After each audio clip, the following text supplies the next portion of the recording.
Well, hello, and welcome once again to another episode of Ice Cream for Breakfast. However, today's episode, we are not going to have ice cream for breakfast. No, we are going to have mac and cheese for dinner, or for lunch, or maybe you'd like it for breakfast. You know what? Who's to say? The Breakfast of Champions. I did a poll on my Facebook page asking what recipe I should be doing in Instant Pot for today's episode, and this came in at a whopping 69%. So basically it means all y'all love your comfort food, and to be honest, so do I. So let's take a look at all the things we're going to need for this incredibly easy, super fast, less than 10 minutes mac and cheese.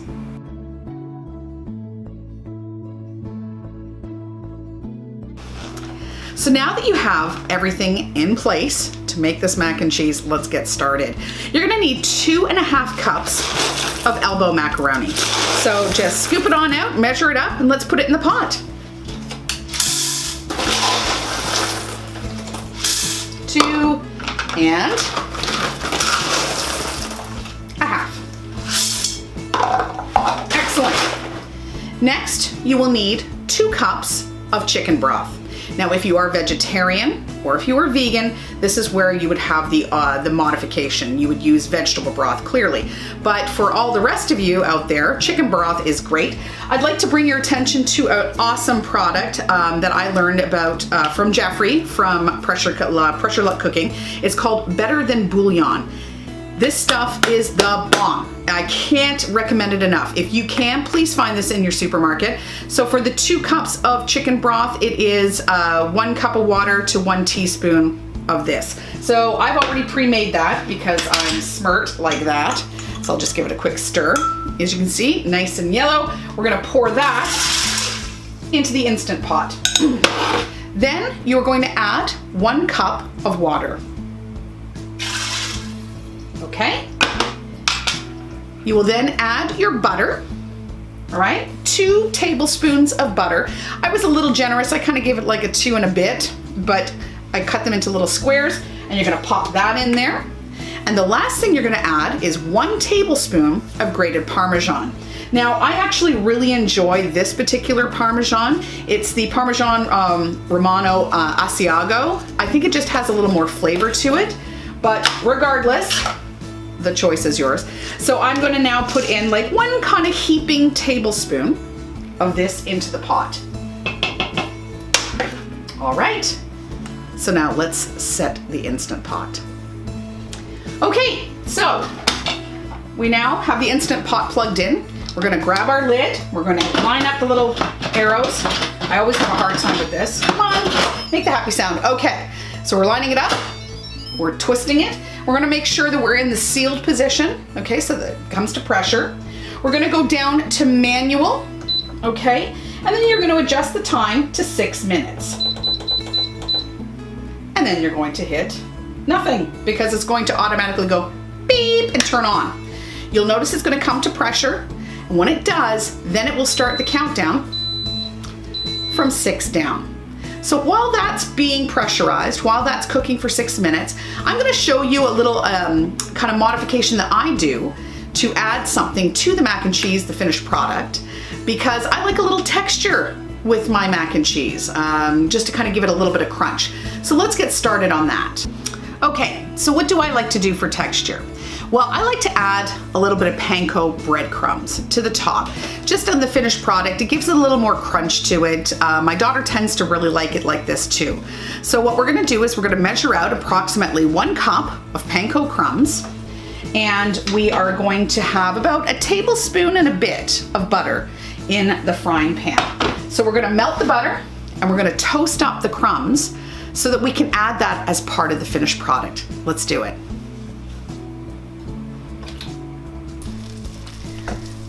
Okay, so you can see that the butter has now melted, and to that we are going to add our Panko crumbs, and we're just going to saute them a bit. Just roll them around in the butter, let them get a little bit dark and brown and toasty.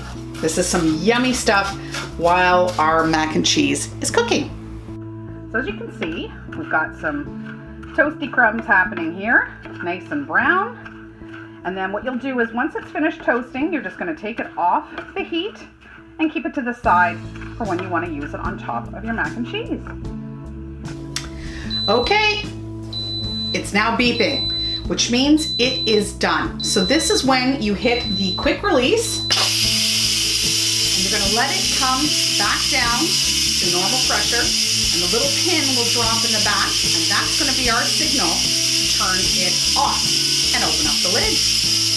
Okay, so the pin is dropped, which means we're gonna hit cancel, turn it off. We are now going to turn it, and we're going to actually see these little hoops on the side. That's where you hang your lid. Awesome trick. So now we know that everything's all done in there. We're gonna give it a quick stir, and then we're gonna add our secondary ingredients. So let's just give it a quick stir. Okay. So now to the pot, we're gonna add the final touches.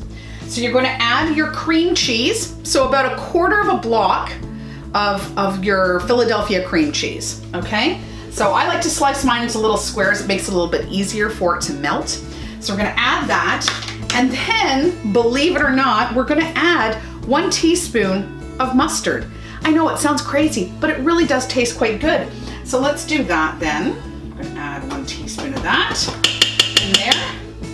And then we're just gonna stir it until everything melts together, and we'll take a look at the final product.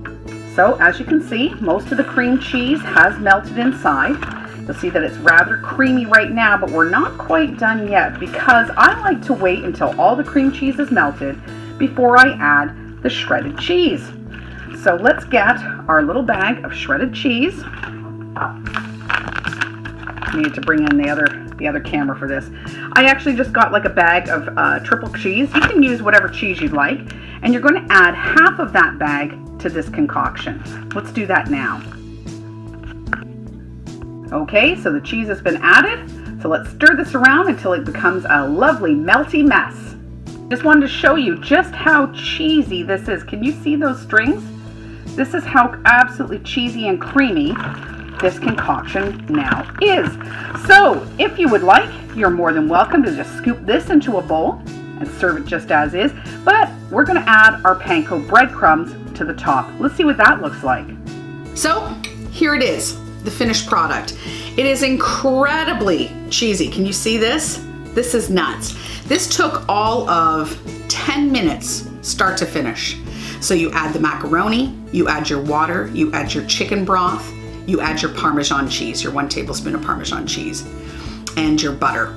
And then you turn it on for 6 minutes. When it's done, you hit the quick release. After that comes down to pressure, regular pressure, open up the lid. That's when you're gonna add your cream cheese, you're gonna add your shredded cheese, and then just top it with the breadcrumbs. Perfection. This really is a no-fail mac and cheese. And it's delicious. Much better. Well, I mean, there is a time and a place for craft dinner, we all know that, but truly, this really is one hell of a meal you can cook up very quickly in the Instant Pot. Guys, that's it. I think that these Instant Pot recipes are absolute joy to do. I would love to do some more for you, so if you'd like to see some more Instant Pot recipes, by all means, comment down below or send me an email to the address down below. I will see you on Thursday as I get ready to pack for my trip to Disney, which, by the way, next week I will have some videos for you. We'll be coming to you from Disney World, where I'll give you some tips and tricks if you ever decide to go to Disney. In the meantime, guys, I hope you have a fabulous week. I look forward to seeing you on Thursday. Talk to y'all later. Bye.